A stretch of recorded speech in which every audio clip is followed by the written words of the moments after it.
Oh, hi. Hey guys, it's Marv and Ambrosius here with your news bulletin show. This is Marv and Basketball News. Welcome. Now, we're going to be talking about some things going on in the basketball community with the BBL, WBBL, NBA, across the basketball world. And I'm just highlighting a few things because there's too many things to mention. So I'm going to do it as quick as I can. Now, first of all, as you may have seen, Andre Iguodala. Yes, he is back. I don't know how he's coming back, but he is coming back. Even with all the assets and all the things that he's got invested in, he is coming back for another season with the Golden State Warriors. He has actually been, believe it or not, in the NBA Finals 7 of 8 times. Sorry, what was it again? Let's see it again. What was it? No, 7 times in 8 seasons. Come on. 7 times in 8 seasons. That's what he has done. And he's achieved so much, being an NBA championship and also being an MVP in the finals too. He has done that. He's been the MVP. And I think, should he stay for another year? Well, only time will tell for another year with Andre Iguodala. Now we're going to talk about Ime Udoka, yes, the Boston Celtics head coach. Now, as you may have known, things have not been flying very well for him as he has been suspended for a whole year, a whole season. But in actuality, it's not just for a year because there are terms and conditions that apply to what is going on. I believe they suspended him for a year because they're deciding what they're going to do as far as punishment goes. Because what I have seen, and as the secrets of this unlock, there is more to this story than it's being told. As in Matt Barnes, as an example, put out a press and a tweet on his page stating that he is behind him 100% and they're making too much of a big deal about it. Now, the next day, the tweet came off. Then Matt Barnes rescinded what he said and said, now that he has been given all the facts of what happened in Boston, he is no longer backing Udoka. That's right. He is no longer backing him. Now, I have my own personal theories to what's going to happen, but I'm not going to go there. I'm not going to go that deep into it. I believe there was more than one person, but yes, and it could have been a dude. I don't know. There's so many things going on. I'm hearing it, but Nia Long did not deserve this. And the basketball community didn't, especially the team. They're the ones that lost out on a coach that brought them to the NBA Finals in just one season. This is going to damage their year, I think so, with a new head coach stepping in, who should have been a coach a long time ago, actually.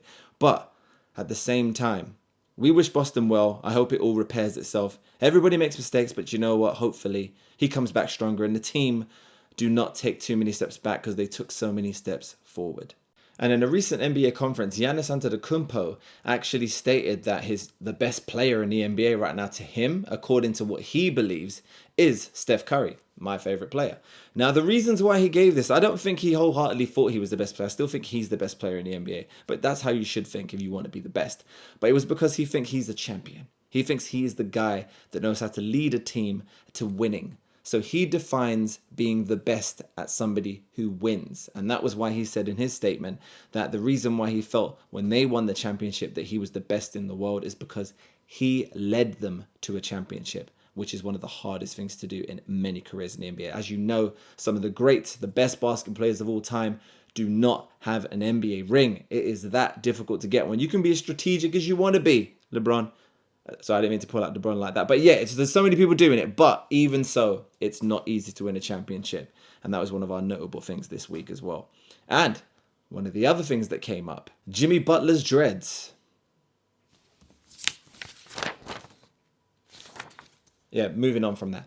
And Ben Simmons. Now, as you guys may have seen, Ben Simmons has been on hiatus for a very long time now. He was suffering with some mental health issues, to which he's become public with on the JJ Redick podcast. It was pretty good. It was a good watch, very good listen. He seemed like he'd been dealing with some of his issues. My wife, being a therapist, individual and couples therapist herself, she watched it and assessed it and seen that he's using language and certain terms that only come with when you go to therapy. So we were checking this out. So I used my wife in a good way on this one, and she came through and explaining to me that Ben Simmons was somebody that got into his own head.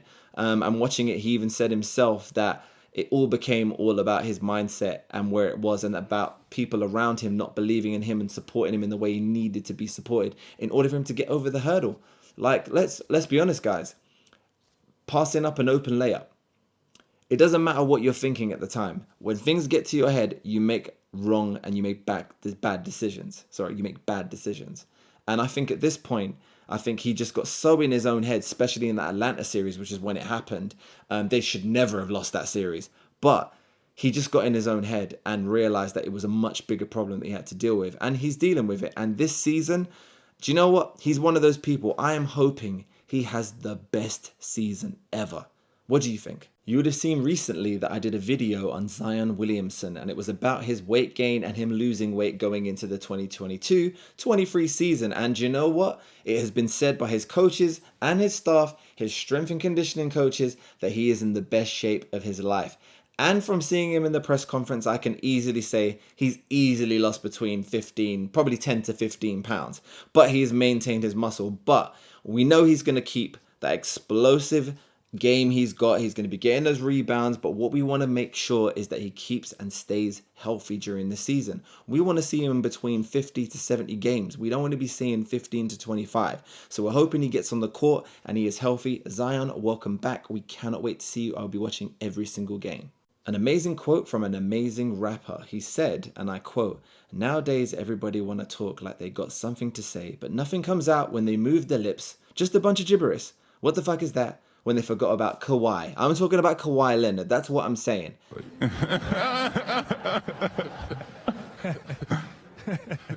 Exactly. And that's what I mean.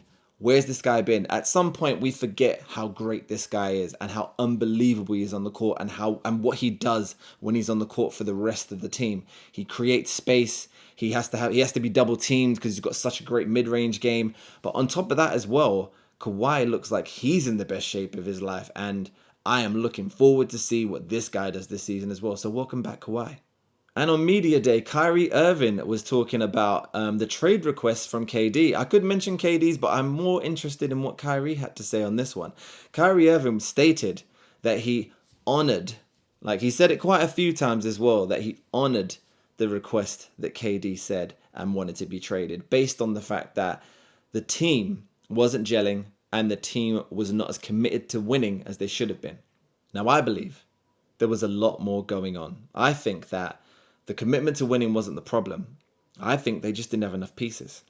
I think everything's a game of chess, especially basketball. If you don't have the right pieces on the team, you ain't going to win. And if you don't have the fight, you ain't going to win. And with those guys, it just weren't working. That season, it just was not working. If you watched the games, you could see it just wasn't clicking. And I think with any team, you can't just look at one season. You got to look at 3 to 5.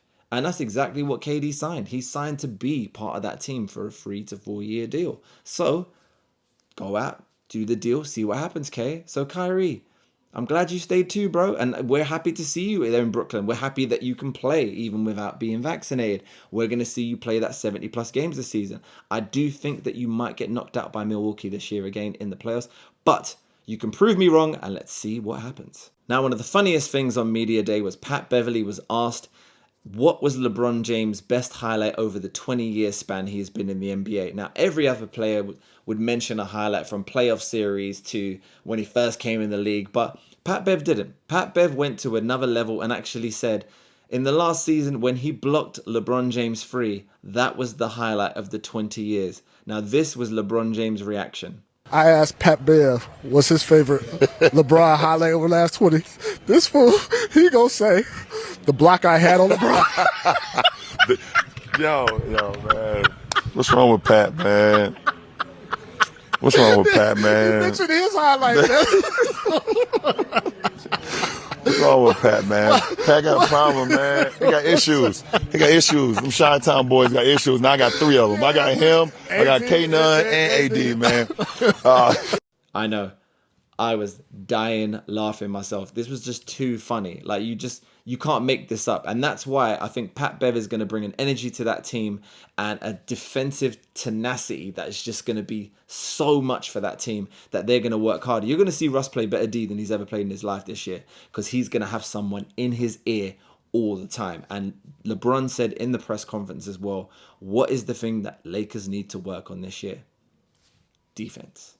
And also last week, the BBL and the WBBL also kicked off with the teams playing their first matchups going in. And there were some really, really great games. Games were really tight, especially in the women's. Saw the London Lions play the Seven Oaks Suns. That was a really good game. I feel like the Seven Oaks Suns were a bit short-handed in terms of the shooting. But you can see with them only losing for a marginal points. I believe, let's see this now. It was, it was 72-83. So they only lost by 11 points. Now, with the shooting and the shots that were missed in that game, I believe they could have won by 10 to 15 points. But that is when you got to get those chess pieces. So I look forward to seeing what they're going to do. Manchester and the men's team, obviously their first year with Vince Razak coming in, who used to coach the London Lions and be an owner too. Came in, got his first win as well. Had a massive sellout crowd. And I think with things to come in the BBL and the WBBL, we're going to see a massive extension of funds going to the basketball league, which is going to change and transcend this game to another level. Now I want you to watch out for my news report coming soon from the Blue Cage basketball court, which has recently opened up. Probably, I'd say, looking at it aesthetically, I haven't seen it in person yet. It's one of the best basketball courts I've ever seen, and I cannot wait to shoot in it. Watch this space. You should see me next week. And that is the Marv and Basketball News Show done. Thank you so much for joining me, and I'll see you soon.